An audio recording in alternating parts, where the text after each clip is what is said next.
Kelompok relawan Anies Baswedan, Muhaimin Iskandar, serta Ganjar Pranowo Mahfud MD kompak menyatakan beralih dukungan kepada Prabowo Subianto Gibran Rakabuming Raka dalam Pilpres 2024. Seberapa besar pengaruh suara perpindahan relawan ini dalam elektoral Pilpres? Sore ini kita akan membahasnya dengan anggota Dewan Pengarah Timnas Amin Saiful Huda, ada juru bicara TKN Prabowo Gibran Wihadi Wiyanto, ada jubir TPN Ganjar Mahfud Ciko Hakim, dan peneliti senior indikator politik Kennedy Muslim. Selamat sore Bapak-Bapak. Sore semuanya, sehat-sehat semua. Saya mau ke paslon 1 dulu, ke Mas Huda. Mas Huda, relawan turun tangan Anies Muhaimin mengalihkan dukungan ke Prabowo Gibran. Alasan yang disampaikan karena Anies menyerang Prabowo secara personal di debat Capres. Ini alasan yang masuk akal atau gimana, Mas? Nggak masuk akal. Komunitas turun tangan relawan Mas Anies ini kan ada hubungan kesejarahan yang cukup panjang dengan Mas Anies. Ada pertautan secara value terhadap agenda dan bahkan nama ini pun dari Mas Anies.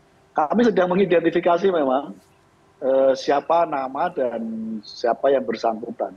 Karena secara prinsip turun tangan Mas Anies sudah deklarasi sudah jauh-jauh hari. Dan tidak ada masalah sama sekali dengan agenda perjuangan dan termasuk tidak relevan sama sekali. Itu termasuk publik yang tidak percaya masa relawan turun tangan ya sudah lama kok. Hanya alasan menyerang lalu memberikan dukungan. Kami sedang mengidentifikasi, prinsipnya tidak ada dan kalau toh ada saya kira sifatnya oknum, 1-2 orang. Jadi tidak ada secara keseluruhan dari relawan turun tangan ya yang mengalihkan dukungan ke paslon 2 ya. Jadi ini hanya oknum saja menurut Timnas Amin, begitu Mas Huda ya? Betul, dan memang faktanya begitu. Kami juga nggak menyampaikan mengada-ngada, memang faktanya begitu. Jadi kami sedang pada posisi mengidentifikasi malah. Kalau mengidentifikasi itu kan artinya secara kelembagaan, secara institusi, secara kerelawanan, dari turun tangan relawan ini memang sepenuhnya semua masih dengan Mas Anies. Baik. Kalau itu klaimnya Timnas Amin, bagaimana dengan TPN Ganjar Mahfud? Saya ke Bang Ciko. Bang Ciko, relawan sahabat Ganjar juga mengalihkan dukungan ke Prabowo Gibran. Alasannya mereka merasa tidak dihargai oleh Ganjar Mahfud padahal sudah mengeluarkan biaya miliaran rupiah untuk mendukung paslon 3. Ini alasan yang masuk akal atau gimana? Kalau tadi paslon 1 melihat ini alasan yang nggak masuk akal. Ya ini kan person ya, karena relawan sahabat Ganjar itu tanggal 11 Januari melakukan membuat acara kegiatan besar, dihadiri ribuan orang di Purwokerto. Jadi kita mempertanyakan siapa, dan memang saya membaca beberapa berita orang-orang yang menyatakan diri pindah haluan itu, saya nggak ada yang kenal satu pun ya, dan semua orang mengetahui bahwa saya termasuk orang yang paling aktif di tim pemenangan nasional Ganjar Mahfud. Artinya, kalaupun memang orang-orang itu pernah berada dalam pasukan kami lah istilahnya ya, tapi mereka juga tidak pernah memberikan kontribusi yang besar ataupun apa-apa. Jadi pada prinsipnya gini loh, kita mengatakan kalau kita mendukung salah satu paslon itu kan pasti harus jelas motivasinya harus apa, either ideologis atau pada sosok ya kan. Nah sosok yang Pak Ganjar dengan Pak Prabowo ini kan sosok yang jauh berbeda gitu. Kita bicara yang satu sipil, berangkat dari keluarga miskin, ya kan, menjadi orang from zero to hero, ya kan. Yang satu lagi anak orang kaya, anak tentara, jadi tentara, jadi penguasa dan lain-lain. Nah ini hal-hal yang aneh menurut saya. Artinya mereka ketika motivasi mereka bergabung dengan kami pun di awal juga udah salah. Yang kedua, nah ini yang harus diingat. Kita kalau bicara soal pengkhianatan, ya kan, yang negatif itu kan pengkhianatnya dan yang penerimanya ini dalam segala sisi kehidupan gitu kan. Kalau di dalam sisi kehidupan percintaan misalnya kan, ada pengkhianatan, ada pelakornya gitu kan. Ini yang justru kalau ini menjadi salah satu strategi dari tim paslonnya Pak Prabowo, ini strategi yang salah kalau boleh saya bilang. Karena ini kan justru yang negatif itu adalah yang berkhianat dan yang menerima gitu. Nah ini itu aja sih. Oke, jadi itu adalah oknum-oknum saja ya menurut paslon 1 dan juga paslon 3. Saya mau ke Pak Wihadi. Pak Wihadi, ini kalau menurut paslon 1 dan paslon 3 ini hanya oknum-oknum saja, tapi secara keseluruhan relawan turun tangannya masih bersama dengan Anies dan relawan sahabat Ganjar masih bersama dengan Ganjar. Bagaimana kemudian TKN 02 merespon ini? Klaim peralihan dukungan. Ya begini, ini kan ada yang datang kemudian mengatakan dukungan. Hmm, Ya tentu akan kita terima, artinya dukungan ini kan kita dengan terbuka kita terima. Tidak ada strategi kita seakan-akan ini kita memanipulasi, tidak ada. Yang namanya orang datang memberikan dukungan ya kita terima dengan sangat terbuka dan kita dengan senang hati. Nah, apakah oke. itu adalah merupakan relawan-relawan yang dulunya mendukung paslon nomor 1 ataupun nomor 3, Hmm, itu kan boleh saja hak seseorang untuk menentukan pilihan berikutnya. hmm, Jadi kalau misalnya tadi Bang Ciko mengatakan bahwa ini pengkhianatan, terus kemudian ini yang orang putus cinta, terus kemudian kepada yang baru kan boleh-boleh saja. Ya oke. kan? Jadi dalam hal ini kita juga tidak perlu baper-baperan, ya kan? Kalau orang yang namanya orang memberikan dukungan baru dan kemudian beralih dukungan, ya saya kira itu sesuatu hal yang tidak perlu kita dramatisir, tetapi adalah berarti saat ini pasangan nomor 2 ini, Pak Prabowo Gibran ini, sekarang justru banyak mendapatkan simpati dan mendapatkan dukungan. Karena memang Pak Prabowo dan Gibran, ya kan, ini adalah paslon nomor 2 yang kita secara survei juga cukup bagus, artinya meningkat terus. Dan kemudian juga kalau kita lihat di sini, apa yang disampaikan oleh Pak Prabowo dan Mas Gibran dan dalam setiap kali pertemuan, itu kita tidak pernah menyinggung orang. Oke. Ya kan? Artinya disitulah, di sini, ini kan terserah orangnya saja, mau itu adalah itu relawan, atau simpatisan, ataukah itu oknum, tapi ini adalah satu orang yang memberikan suara dan dukungan, itu sangat berarti. Karena pemilu kita, one man one vote. Oke. Artinya siapapun yang akan mendukung kita, kita sangat terbuka. Dan itu adalah merupakan suatu hal yang kita lihat bahwa mereka memilih setelah melihat sekian jauh dan akan mendekati. Saya kira itu hak daripada seseorang untuk bisa menyampaikan pilihannya, gitu kan. Jadi saya kira kita nggak perlu baper-baperan juga di sini, ya kan. Saya kira kita semuanya nanti pada saat pemilu nanti kita bicara ini sekarang yang orang deklarasi relawan dan segala macam kan, ini kan sekarang ini adalah bentuk dukungan. Tapi kalau Oke. kemudian di tengah jalan merasa tidak puas, ya itu hak seseorang, kita tidak bisa membelenggu itu bahwa mereka sudah menjadi mati dengan kita gitu, atau nggak ada seperti itu. Baik, Jadi kan baik. suatu pilihan Baik. akan 14 Februari nantinya kita Oke, lihat. oke. Saya mau ke Mas Kennedy ya. Mas Kennedy, apa sih sebetulnya dampak elektoral dari klaim perpindahan dukungan relawan Ganjar Anies ke Prabowo? Ada dampaknya atau nggak ada dampaknya sama sekali? Karena menurut paslon 1 dan paslon 3, ini hanya oknum-oknum saja, Mas Kennedy.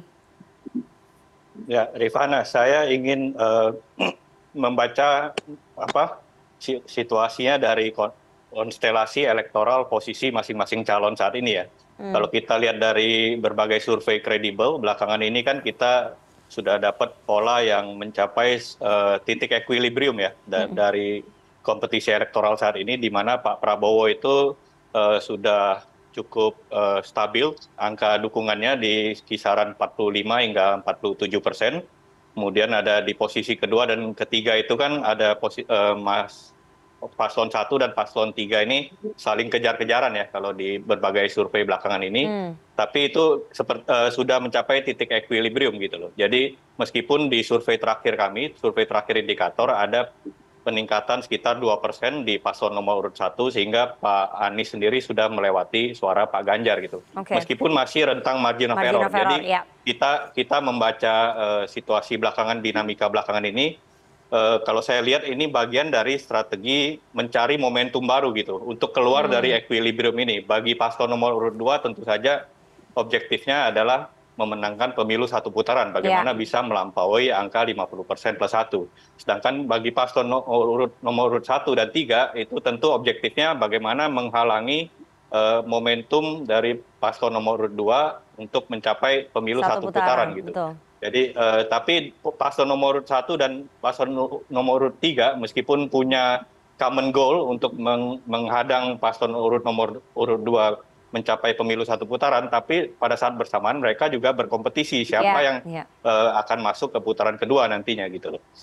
Oleh karena itu saya melihat perpindahan dukungan berita soal terkait dengan perpindahan dukungan dari satu kelompok ke kelompok paslon satu ke paslon lainnya itu tidak bisa dilepaskan dari bagian dari mencari momentum tersebut gitu. Mungkin secara jumlah efek elektoralnya tidak besar gitu, tapi tentu saja ini jika diberitakan secara masif ini diharapkan untuk bandwagon effect gitu. Oke, jadi sebetulnya ini untuk membuat citra begitu ya, membuat citra ataupun penggiringan opini untuk bandwagon effect. Anda ingin mengatakan begitu ya, Mas Kennedy ya? Lebih kepada mencari momentum baru gitu. Kenapa? Apakah belum ada momentum baru dari paslon 2 yang membuat itu tadi dari hasil survei indikator kan disebutkan ya bahwa ada stagnasi dari surveinya Prabowo Gibran. Ini maksudnya bagian dari mencari momentum baru karena ada stagnasi. Jadi kalau kita lihat dalam 1,5 bulan terakhir dari pertengahan November hingga akhir Desember, menurut data kami memang ada stagnasi ya di angka dukungan Prabowo Gibran. Apa artinya? Sepertinya migrasi dari pendukung strong voter Pak Jokowi yang tadinya ada di Mas Ganjar sepertinya sudah mulai mencapai titik stabil gitu. Jadi untuk paslon nomor 2 mereka membutuhkan momentum baru untuk mencari 5 hingga 10% lagi gitu untuk memastikan satu putaran. Baik. Saya nanti akan masuk lebih dalam karena kalau misalnya menurut Mas Kennedy tadi secara elektoral tidak akan begitu berpengaruh, tapi secara momentum bisa saja ini menciptakan ataupun menggiring opini bandwagon effect agar Pilpres terjadi satu putaran. Nanti saya akan bahas lebih dalam, tapi kita harus jeda terlebih dahulu. Jangan kemana-mana, bersama kami di CNN Indonesia Newsroom.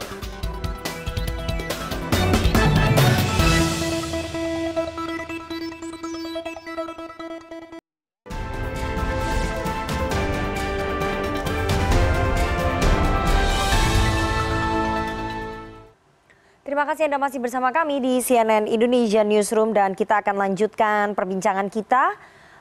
Pada sore hari ini tema dialog kita adalah relawan Anies Ganjar dukung Prabowo demi Pilpres satu putaran. Saya mau ke Mas Huda lagi. Mas Huda, tadi dikatakan ya oleh Mas Kennedy bahwa mungkin secara elektoral tidak begitu berpengaruh terhadap suaranya Mas Anies, tapi ini untuk menciptakan momentum dari paslon 2 di tengah stagnasi perolehan suaranya. Tapi saya ingin tanya dari Timnas Amin, apakah melihat perpindahan dukungan, momentum perpindahan dukungan relawan ini akan menggerus kerja-kerja pemenangan elektoral gitu?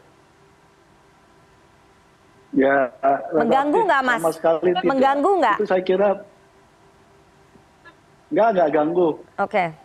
Saya kira kan begini, poinnya kan kira-kira dalam situasi yang begini yang panik itu sebenarnya Pak Wiyadi sebenarnya. Semua target untuk satu putaran tidak terpenuhi. Jadi gini, fenomena relawan nyebrang memberikan dukungan itu kan juga terjadi. Ada dulu relawannya Pak Prabowo juga terjadi pindah ke pasangan Anies, mungkin juga pindah ke Mas Ganjar. Tapi tidak kita publis sebagai sebuah manuver dan narasi dan bangun opini gitu. Nah, pada konteks itu saya kadang kaget gitu loh. Ini yang bikin manuvernya 1-2 orang tapi di atas namakan kelembagaan dan seolah-olah semuanya pindah gitu. Nah, pada konteks itu menurut saya ini levelnya adalah manuver dan bangun opini. Dan membangun manuver dan bikin opini yang sebaliknya dari kondisi objektif yang sesungguhnya, berarti itu posisi orang panik.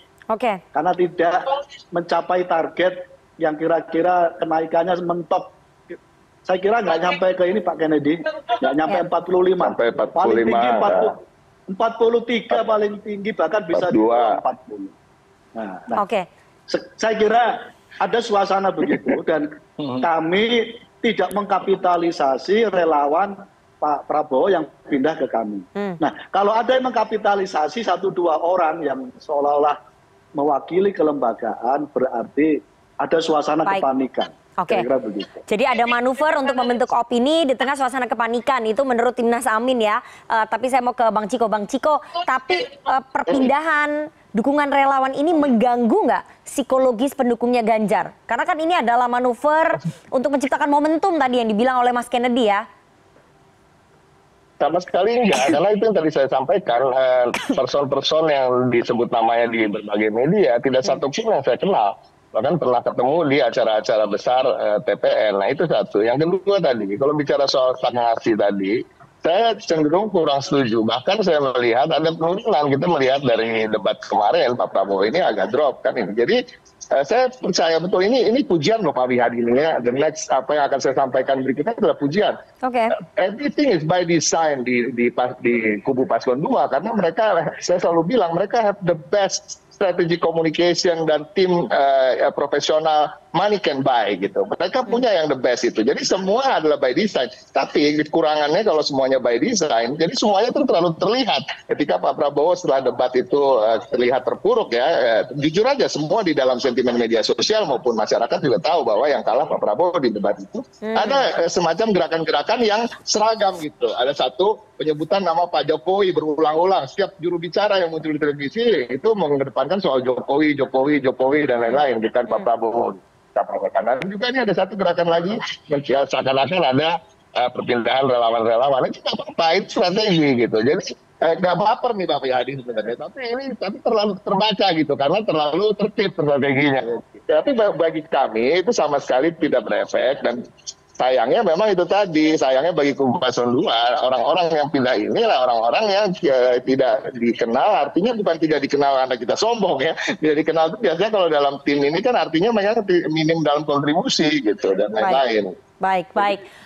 Jadi tidak mengganggu psikologis dari TPN Ganjar Mahfud maupun relawan Ganjar Mahfud ya, Mas Ciko? Sama sekali. Oh, sama sekali enggak? Sama sekali tidak. Oke, karena ini adalah by design kalau menurut Mas Ciko. Oke, jadi ini menurut Mas Ciko adalah by design begitu ya. Saya mau ke Pak Wihadi. Pak Wihadi, perpindahan suara relawan, pemindahan dukungan relawan ini kalau menurut Paslon 1 adalah manuver untuk membentuk opini di tengah kepanikan. Kalau menurut Paslon 3 ini adalah semuanya by design yang dilancarkan oleh TKN. Tanggapannya bagaimana Pak Wihadi?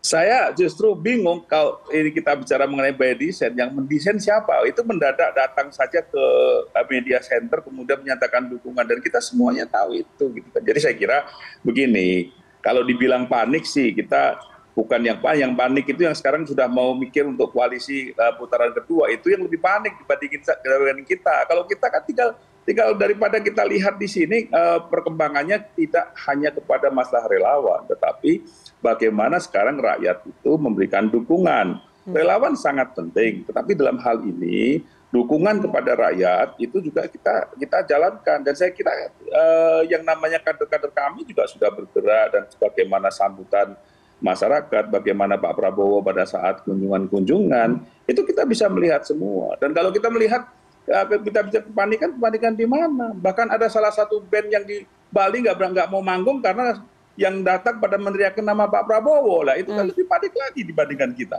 Jadi saya kira ini tidak bisa kita bendung sesuatu hal yang memang terjadi di lapangan. Jadi tidak ada mengenai masalah desain-desain itu, gitu kan? Jadi saya kira semuanya di sini justru saya melihat yang mengatakan seperti itu biasanya mendesain. Jadi saya kira hal yang sekarang ini kita lihat adalah masyarakat itu sekarang melihat bagaimana kalau dikatakan tadi mengenai masalah debat ketiga. Debat ketiga itu adalah sesuatu hal yang kita melihat justru disitulah kenegarawanan Pak Prabowo. Bagaimana Pak Prabowo dibully berdua dalam situasi yang memang harus dikatakan seperti itu. Nah, tapi akhirnya rakyat bisa tahu. Akhirnya rakyat tahu dan rakyat justru bersimpati kepada Pak Prabowo. Nah, disitulah titik baliknya. Justru rakyat semuanya mendukung Pak Prabowo. Dan kita melihat bagaimana keluarga-keluarga daripada TNI juga yang merasa dilecehkan, gitu kan. Jadi itu salah satu hal yang simpati yang ada di masyarakat yang tumbuh begitu spontan. Nah ini tidak bisa kita mengatakan bahwa Pak Prabowo itu, betul Pak Prabowo pada saat itu dibully memang dalam situasi seperti itu. Tetapi kan tidak bicara, kita ini tidak mengatakan mau menang debat, kita kan mau menang pilpres. Nah itu kan itu.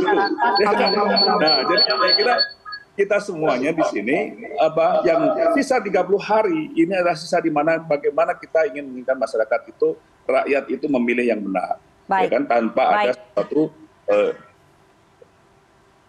Halo, silakan. Nah, ya.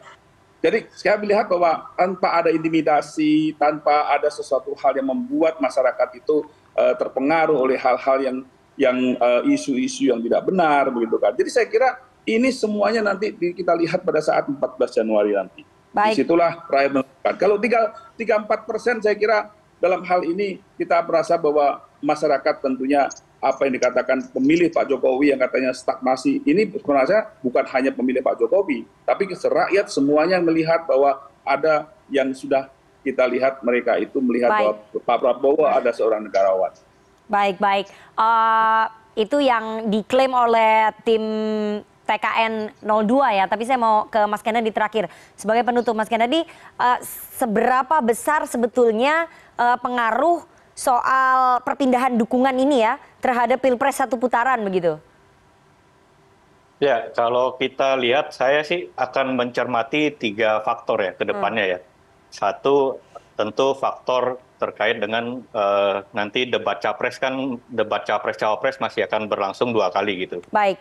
Meskipun dari 2 survei terdahulu yang pasca debat capres dan cawapres itu pergerakan elektabilitas itu sangat terbatas gitu pasca acara debat ya. Jadi memang tidak banyak berpengaruh, tapi tentu saja di dalam konstelasi saat ini itu akan punya efek signifikan memastikan apakah Pilpres akan berlangsung 1 putaran bagi paslon nomor 2, kemudian bagaimana siapa yang akan masuk ke putaran kedua bagi paslon nomor 1 dan 3 gitu. Kedua, selain faktor debat capres, saya akan tentu melihat soal faktor turnout rate gitu loh. Turnout rate di masing-masing paslon ini tentu akan berbeda. Dan satu catatan, Pak Prabowo ini kan di survei kami, apalagi setelah masuknya Gibran, itu clear di data kami, itu kuat sekali di kalangan pemilih Gen Z gitu loh. Di kalangan pemilih anak muda, tapi kalau kita berkaca pada hasil exit poll di 2019, turnout rate dari pemilih pemula atau Gen Z ini jauh di bawah rata-rata nasional gitu. Kalau rata-rata nasional di sekitar 80%, pemilih Gen Z ini di angka sekitar 60-70% gitu. Nah, itu menjadi catatan tersendiri bagi paslon nomor urut 2 bagaimana memaksimalkan turnout. Selain turnout, tentu yang ketiga yang tidak bisa dipungkiri adalah approval Jokowi, bagaimanapun juga tentu akan berpengaruh gitu. Bagaimana dalam 1 bulan ke depan, apabila approval Jokowi bisa di-maintain atau justru meningkat gitu, itu tentu akan menghadirkan keunggulan bagi paslon nomor urut 2 gitu, sebagai kandidat yang dipersepsikan sebagai keberlanjutan dari rejim Presiden Jokowi gitu. Dan begitupun juga approval Jokowi tentu akan berpengaruh terhadap tingkat dukungan terhadap paslon nomor 1 gitu. Dan untuk Pak Ganjar sendiri ya tentu masih punya PR bagaimana menemukan narasi pasca semakin memburuknya dan patahnya hubungan Pak Jokowi dengan PDIP ya. Maksudnya itu punya PR tersendiri Pak Ganjar bagaimana dalam waktu sisa 1 bulan ini menemukan narasi yang bisa membantu boosting elektabilitasnya dalam 1 bulan terakhir ini. Oke, baik. Kita lihat nanti bagaimana 30 hari jelang pemungutan suara pemilu presiden dan juga pemilu legislatif 2024. Apakah memang Pilpres bisa berlangsung 1 putaran atau sekali lagi masih ada celah untuk 2 putaran, masing-masing kubu boleh mengklaim bisa 1 putaran ataupun 2 putaran. Sekali lagi rakyat yang akan menentukan bagaimana hasil pemilu presiden 2024 nanti. Terima kasih sekali Bapak-bapak sudah bergabung pada sore hari ini. Sehat selalu. Thank you. Waktu pengiriman surat suara untuk pemilih luar negeri telah dijadwalkan sejak tanggal 2 hingga 11 Januari 2024 sesuai dengan ketentuan Undang-Undang Pemilih Luar Negeri yang menggunakan metode pos bisa melakukan pencoblosan lebih awal. Informasi selengkapnya usai jeda.